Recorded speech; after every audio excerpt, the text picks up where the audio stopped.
तो फ्रेंड्स आज बात करेंगे ब्रेस्ट इन्फेक्शन के बारे में। ठीक है, साइंटिफिक लैंग्वेज में ब्रेस्ट इन्फेक्शन को बोलते हैं मास्टाइटिस। ठीक है, मास्टाइटिस, जहाँ पे आइटिस ITIS शब्द लगता है, आइटिस शब्द जहाँ पे लगता है उसका मतलब है इन्फ्लामेशन। ठीक है, ये मैंने आपको पहले भी बताया था। इन्फ्लामेशन में हमेशा या तो रेड कलर हो जाएगा स्किन का, या स्वेलिंग आ जाएगी, पेन हो जाएगा और वहाँ पे डिस्कलरेशन हो जाएगा। ठीक है, ये साइंस होते हैं इन्फ्लामेशन के। ठीक है, आइटिस शब्द क्या है, जहाँ पे इन्फ्लामेशन हो या इन्फेक्शन हो वहाँ पे क्या हो जाता है, आइटिस शब्द का यूज़ होता है। ठीक है, मास्टाइटिस का मतलब है infection of milk ducts. Milk duct में क्या हो जाता है, इन्फेक्शन हो जाता है। ठीक है, और उसको हम क्या बोलते हैं, लैक्टिफेरस डक्ट भी बोलते हैं, लैक्टिफेरस डक्ट्स। ठीक है, इनमें क्या हो जाता है, इन्फेक्शन हो जाता है मिल्क डक्ट में। ठीक है, उसको हम क्या बोलते हैं, मास्टाइटिस बोलते हैं। ठीक है, ज़्यादा कब होता है ये इन्फेक्शन, ब्रेस्ट फीडिंग के टाइम पे। ब्रेस्ट फीडिंग के टाइम पे क्या हो जाता है, ये इन्फेक्शन क्या हो जाता है, इंक्रीज हो जाता है। ये इंक्रीज का साइन है, ज़्यादा यहाँ पे देखने को मिलता है। ठीक है, और ये क्या हो जाता है, क्रॉस इन्फेक्शन। ठीक है, क्रॉस इन्फेक्शन हो जाता है, क्या किससे जाता है, बेबी टू मदर, बच्चे से क्या हो जाता है, मम्मी को इन्फेक्शन जाता है ब्रेस्ट फीडिंग के दौरान। क्रॉस इन्फेक्शन भी इसको बोलते हैं। ठीक है, ये इन्फेक्शन कैसे होता है, कॉजेटिव एजेंट क्या है इसका, कॉजेटिव एजेंट का नाम है इसका स्टेफाइलोकोकस ऑरियस। ठीक है, ये क्या है, हमारा कॉजेटिव एजेंट है। ठीक है, और इन्फेक्शन अब कैसे होता है, ठीक है, ये देखिए, सबसे पहले ये ध्यान से देखिए। ठीक है, सबसे पहले स्टेफाइलोकोकस जो होता है ऑरियस, ठीक है, ये कहाँ से आता है, फ्रॉम बेबीज माउथ। ठीक है, ये जो हमारा स्टेफाइलो ऑरियस है, ये क्या है, हमारा कॉजेटिव एजेंट है, मतलब इसके वजह से क्या हो जाता है, इन्फेक्शन हो जाता है ब्रेस्ट में। ठीक है, ये कहाँ से आता है, बेबी के मुंह से आता है। ठीक है, बेबी के मुंह से आता है, मतलब बेबी भी कहीं बेबी के मुंह में जर्म्स या फिर कहीं आउटर सोर्स से क्या है, किसी तरीके के इन्फेक्शन से के थ्रू क्या है, बच्चे के मुंह में आता है। ठीक है, उसके बाद क्या कहाँ पे एंटर करता है, एंटर थ्रू क्रैक्ड निपल्स। ठीक है, मान लो ये निपल्स है, निपल्स में कभी क्या होते हैं, क्रैक्स दिखते हैं। ठीक है, इन क्रैक्स के थ्रू क्या हो जाता है, वो क्या है, स्टेफाइलोकोकस क्या हो जाता है, क्या करता है, एंटर करता है।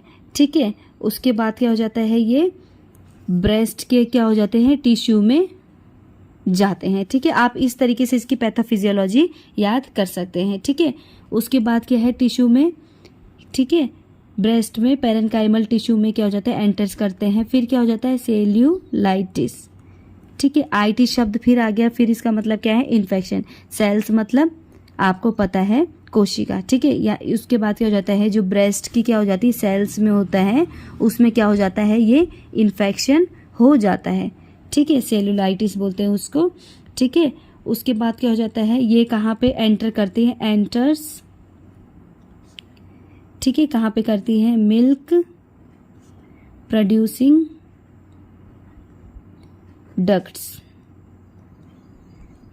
ठीक है, उसके बाद कहाँ पे, ये जो स्टेफाइलोकोकस होता है वहाँ पे क्या होता है, ये कहाँ पे एंटर्स करती है, मिल्क प्रोड्यूसिंग डक्ट्स में। उसको हम क्या बोलते हैं, लैक्टिफेरस डक्ट्स भी बोलते हैं, लैक्टिफेरस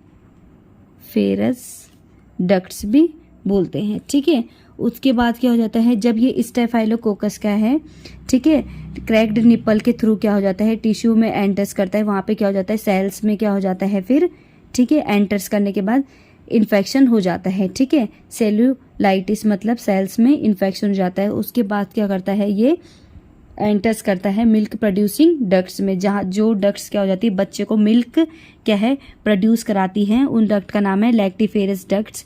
वहाँ पे क्या है, ये एंटर करने के बाद क्या हो जाता है, ठीक है, जब ये एंटर कर देता है वहाँ पे स्टेफाइलोकोकस, तो उसमें क्या हो जाता है, जो मिल्क फ्लो हो जाता है वो क्या हो जाता है, रुक जाता है, ब्लॉक्ड हो जाता है। तो flow of the milk is blocked, ठीक है, वहाँ पे क्या जाता है, मिल्क का फ्लो क्या हो जाता है, वो रुक जाता है। तो होप आपको ये समझ में आया होगा। उसके बाद आप साइन एंड सिम्टम्स में आ जाइए। कैसे पता चलता है कि ये ब्रेस्ट फीड वाले को क्या क्या साइंस दिखने को मिलते हैं। फीवर हो जाता है, ठीक है, 102 से ज़्यादा टेम्परेचर चल जाता है, चिल्स के साथ ठंड लगती है, हेडेक होता है, ठीक है, सर में दर्द और जनरलाइज्ड मलेस मतलब वीकनेस हो जाती है उसको, पेन इन ब्रेस्ट में बहुत ज़्यादा दर्द रहता है, स्वेलिंग इन द ब्रेस्ट में क्या हो जाती है, सूजन आ जाती है, रेडनेस मतलब लाल कलर का हो जाता है, फैटिक हो जाता है, कमजोरी हो जाती है, hot and flushed skin of involved breast and tenderness in breast में क्या हाथ भी लगने से क्या हो जाता है, बहुत ज़्यादा दर्द होता है, ठीक है। मैनेजमेंट हम किस तरीके से कर सकते हैं इसका, मेडिकल मैनेजमेंट कर सकते हैं, नर्सिंग मैनेजमेंट कर सकते हैं, ठीक है। ट्रीटमेंट क्या क्या है, ठीक है, अगर हम ये सब दिक्कत आ जाए तो उसका ट्रीटमेंट क्या है, proper breast care and cleanness to prevent crust formation, ठीक है, प्रॉपर क्या हो जाती है, ब्रेस्ट केयर करनी पड़ती है, application of tincture of benzoyl after feeding, feed करने के बाद क्या हो जाता है, टिंचर वहाँ पे क्या है, टिंचर लगाना चाहिए इन्फेक्शन को रोकने के लिए, ठीक है। उसके बाद कीप द निप्पल को क्या है, हमेशा ड्राई रखना चाहिए, expose the nipples to air में खुला रखना चाहिए, खुली हवा में। Use antiseptic cream if infected, अगर इन्फेक्शन है तो एंटीसेप्टिक क्रीम लगानी चाहिए।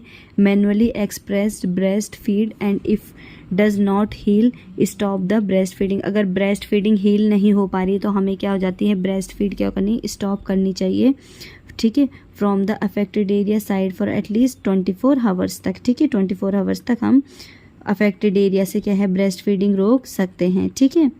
उसके बाद manual pulling out of the retracted nipple during last 2 months of pregnancy, after delivery pull out of the nipple by suction action of disposable syringe, ठीक है।